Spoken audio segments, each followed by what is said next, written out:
अस्सलाम वालेकुम, मैं हूँ अलीना शिगरी। आप देख रहे हैं ABN डिजिटल। IMF की जो हालिया रिपोर्ट है पाकिस्तान से मुतालिक, पाकिस्तान के वजूद में आने से लेकर अब तक किस तरह से तमाम गवर्नमेंट्स ने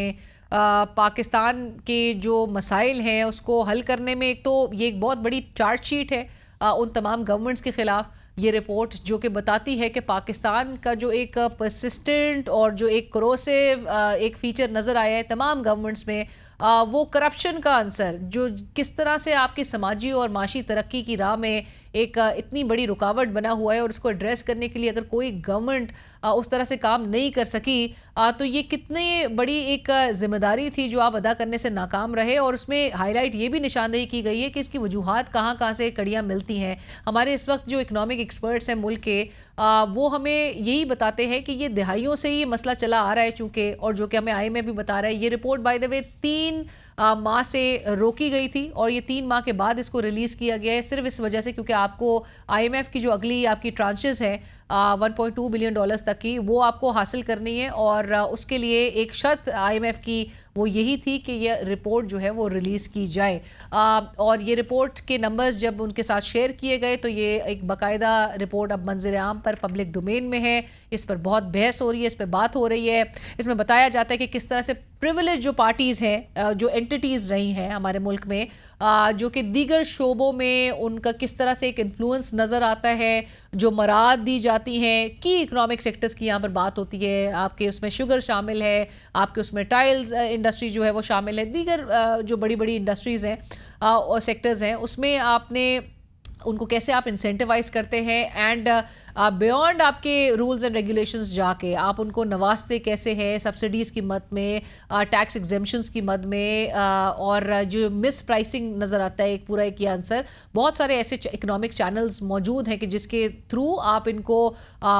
मौका देते हैं कि ये मिस अप्रोप्रिएशन करें, ये प्रॉफिट्स कमाएं, और उसका खमियाजा अल्टीमेटली हमें आम आदमी उठाता हुआ दिखाई देता है। तो ये तमाम शोबों में हमें इस किस्म के हालात नज़र आ रहे हैं, और इसकी एक वजह जो बताई जाती है वो यही है कि इस वक्त मौजूदा इस निज़ाम में जो ब्यूरोक्रेसी है वो ऑल पावरफुल दिखाई दे रही है, और उसकी ना कोई परफॉर्मेंस एवेल्यूएशन है, ना वो अकाउंटेबल है, और उनके आगे जो तमाम हुकूमतें हैं वो बिल्कुल बेबस नज़र आती हैं। आपको उसकी एक मिसाल वज़ीर दिफा ख्वाजा आसिफ साहब के उस स्टेटमेंट में भी रिफ्लेक्ट करती हुई दिखाई देगी कि जो कहते हैं कि जो हमारी करंट भी ब्यूरोक्रेसी है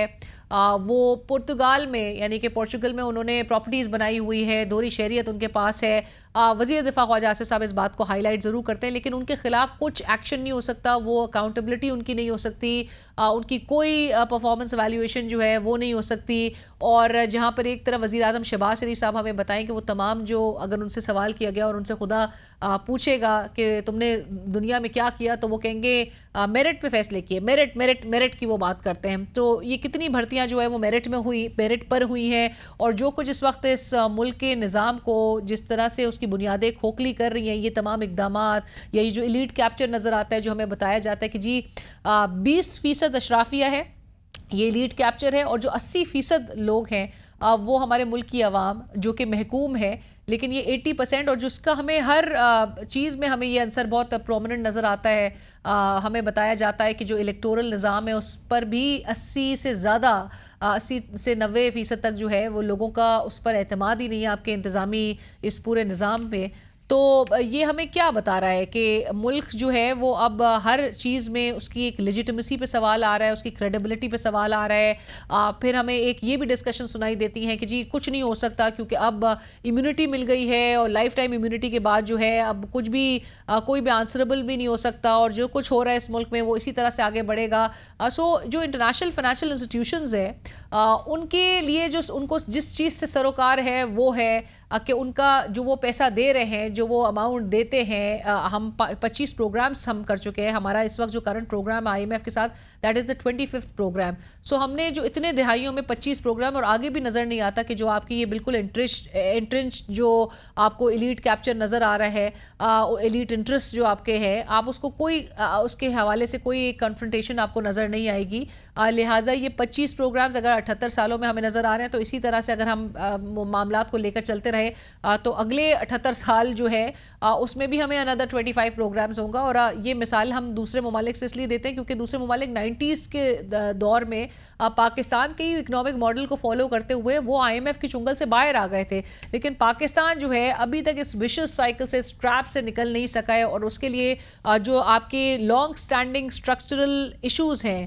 پرابلمز ہیں, ان کو ایڈریس کرنے کی ضرورت تھی, جو کہ آپ نے نہیں کیا. ہم بلند و بانگ دعوے اپنے حکمرانوں سے ضرور سنتے ہیں, لیکن ہم کوئی امپلیمنٹیشن نہیں دیکھتے, ہم کوئی ریفارمز نہیں دیکھتے. ہمیں کیبنٹ کے سائز دیکھیں آپ, ہر کسی کو اکوموڈیٹ کیا جاتا ہے. پھر ہمیں بتایا جاتا ہے کہ یہ تو ہائیبرڈ ایک سسٹم ہے, ایک ہائیبرڈ سیٹ اپ ہے جس میں نیچرلی آپ کو سب کو اکوموڈیٹ کر کے ہی چلنا ہے. ترمیم کی بھی جب بات آتی ہے تو آپ کو مناظر وہ آپ کے منظر عام پر ہوتے ہیں. تمام جو پولیٹیکل انٹیٹیز اس وقت بھی جو موجودہ حکومت کے اتحادی ہیں, وہ تمام اپنے اپنے ڈیمانڈز لے کے سامنے آ جاتے ہیں, اور پھر گیو اینڈ ٹیک کے اوپر جو ہے ایشورنسز لی جا رہی ہوتی ہے ترمیم کی منظوری کے حوالے سے, ان کی اپروولز کو یقینی بنانے کے لیے. سو لہٰذا یہی کچھ ہمیں ہائیبرڈ اس نظام میں نظر آئے گا, ایک دوسرے کو اکوموڈیٹ کرنے کے لیے, ایک دوسرے کو انٹرسٹ جو ہے وہ اس کو پروٹیکٹ کرنے کے لیے. اور الٹیمیٹلی جو عوام ہے, جو آپ اکنامک انڈیکیٹرز اٹھا کے دیکھ لیجئے, آپ اس وقت تمام جو معاشی اشاریے ہیں وہ ہمیں کیا بتا رہے ہیں. غربت کی سطح سے نیچے رہنے والے افراد کی تعداد میں بتدریج اضافہ نظر آ رہا ہے. آپ کی جو معاشی شرح نمو ہے وہ اس حد تک ڈراپ کر چکی ہے, جو کہ آپ کی پوٹینشیل اس وقت بھی 5% to 6.5% کی بات کی جاتی ہے, اگر تو یہ کرپشن کا عنصر نکال لیا جائے. لیکن آپ اس وقت انتہائی کم معاشی شرح نمو میں آپ کیا گروتھ اپرچونٹیز ہوں گی, کیا اکنامک اپرچونٹیز ہوں گی, کیا امپلائمنٹ اپرچونٹیز ملیں گی, اس سب پہ ایک سوالیہ نشان ہے. لوگ یہاں سے اپنے بزنسز لے کے بیرون ملک جو ہے وہ منتقل کر رہے ہیں. کیپٹل فلائٹ ہم ایک زمانے میں سنتے تھے due to law and order, Karachi being the economic hub, وہاں سے کیپٹل فلائٹ نظر آتا تھا. ابھی اوور آل پورے ملک کا سیناریو ہمیں اسی طرح کا نظر آ رہا ہے, جہاں پہ لوگوں کو اپنی انویسٹمنٹس جو ہے وہ لگے کہ وہ غیر محفوظ ہیں. اور ایسے میں ہم نے باہر کے بھی انویسٹرز کو یہاں پر اٹریکٹ کرنا ہے, لا اینڈ آرڈر سچویشن کو بھی بہتر بناتے ہوئے, پولیٹیکل ایک اسٹیبلٹی کو یقینی بناتے ہوئے, اور جو ملک کی فضا ہے اس کو ایک کنڈیوسو انویسٹمنٹس کے پوائنٹ آف ویو سے بنانے کے لیے آپ نے میجرز لینے ہیں. لیکن اس سطح پہ ابھی تک ہمیں کوئی ہمیں اقدامات نظر نہیں آ رہے, اور ہمیں باقاعدہ طور پہ بتایا جاتا ہے کہ اس وقت جو پاکستان کا مسئلہ ہے وہ سب سے بڑا اس وقت کرپشن ہے, جو کہ ہماری اکنامک اور جو سماجی ترقی ہے اس میں سب سے بڑی رکاوٹ بنا ہوا ہے. ٹیکس ایویژن جو ہے وہ FBR کے چیئرمین بھی بتاتے ہیں کہ ٹیکس ایویژن بھی sugar sector, cement sector, tile sector میں to the tune of billions ہمیں نظر آتا ہے. سو یہ سب ہمیں کیا بتا رہا ہے کہ پاکستان جو ہے اس میں ہر سطح پہ گورنمنٹ میں کرپشن ہو رہی ہے, اور یہ ساری چیز اگر انچیکڈ جائے تو یہ ہمارے آگے کی جو پرفارمنس, اکنامک پرفارمنس رہے گی. اور پھر ہم نے دنیا سے کمپیٹ کرنے کی ہم بات کرتے ہیں, ہم ایشین ٹائیگر بننے کی جو ہے, ہم اپنے اکنامک جو گروتھ فوکاس ہے اور جو ہمارے جو ویژنز ہمارے ہوتے ہیں 2030 تک کا جو ہمارا ویژن ہوتا ہے, اس کی بہت باتیں کرتے ہیں, لیکن اس پہ کیسے پریکٹیکلی ہم ان اہداف پہ عمل درآمد کر سکیں گے, ان کو اچیو کر سکیں گے, اگر تو ہمیں اتنا بڑا ایک گیپ نظر آ رہا ہو, یا اس قسم کے جو امپیڈمنٹس ہیں, جو آبسٹیکلز ہیں, رکاوٹیں ہیں, وہ اس طرح ہماری جو معیشت ہے اس کو کھوکھلا کرتی ہوئی دکھائی دے رہی ہوں. دوسرا میں بات کرنا چاہوں گی, آج وزیر اعلیٰ خیبر پختونخوا سہیل آفریدی صاحب کو ایک طرف ملاقات نہیں کرنے دی گئی. نیچرلی انڈرسٹوڈ تھا, نظر آ رہا ہے کہ اس وقت موجودہ جو حکمران ہیں وہ بظاہر تو لگتا ہے کہ ڈیلیبریٹلی اپوزیشن کو بہت کارنر کیے جا رہے ہیں. سویلائز ڈیموکریسیز میں اپوزیشن کو سپیس دی جاتی ہے, اپوزیشن ایک کارنر سٹون کنسیڈر کی جاتی ہے, جہاں پہ نیشنل سیکیورٹی کے معاملات ہوں, دیگر امور ہوں, اس میں اپوزیشن کا انپٹ لیا جاتا ہے, اپوزیشن کو ساتھ لے کر حکومتیں چلتی ہیں. یہ سویلائز ڈیموکریسی کی بات ہے. پاکستان میں اس اپوزیشن کو نہ صرف کارنر کیا گیا, اس کو ایک کارنر سٹون کے بجائے اس کو ٹوم سٹون میں تبدیل کر دیا گیا ہے. جو بچی کچی اپوزیشن رہ گئی ہے उस हवाले से भी हमें नज़र आ रहा है कि तमाम तर ऐसे उनको दीवार से लगाया जा रहा है, डिलिबरेटली इस नहज तक मामला पुश किए जा रहे हैं कि उनकी तरफ से एक रिएक्शन आए, रद्द अमल आए, जानबूझ के बज़ाहिर तो ऐसा लग रहा है। लोग सवाल कर रहे हैं कि ऐसा क्यों किया जा रहा है, लेजिस्लेशन पे लेजिस्लेशन हो रही है, कानून साजी हो रही है, और बावजूद उसके इस किस्म के हरबे इस्तेमाल करने पड़ रहे हैं कि आपको इकोनॉमिस्ट के आर्टिकल के थ्रू जो है वो एक माहौल को फिर आप गरमाने की कोशिश करें या अपने बयानिए को आप बेचने की कोशिश करें। आप साबिक वज़ीर आज़म की फ़ैमिली को आप उनके साथ एक मिस ट्रीटमेंट का जो मंज़र हमने देखा, उससे ये क्या रिफ्लेक्ट कर रहा है, क्या एप्रीहेंशंस हैं, मुलाकात ना करने देना बावजूद उसके कि मुतादिद अदालती हुक्मनामे भी सामने आ चुके हैं। ये सब बता रहा है कि मौजूदा जो हुक्मरान हैं उनका फोकस अभी भी सिर्फ़ और सिर्फ एक पार्टी और उस पार्टी के बानी है, जिनके हवाले से हम चुके हैं इस पूरे अरसे में कि मुतादिद केसेस, 300 से ज़ायद केसेस, और इसके साथ साथ ही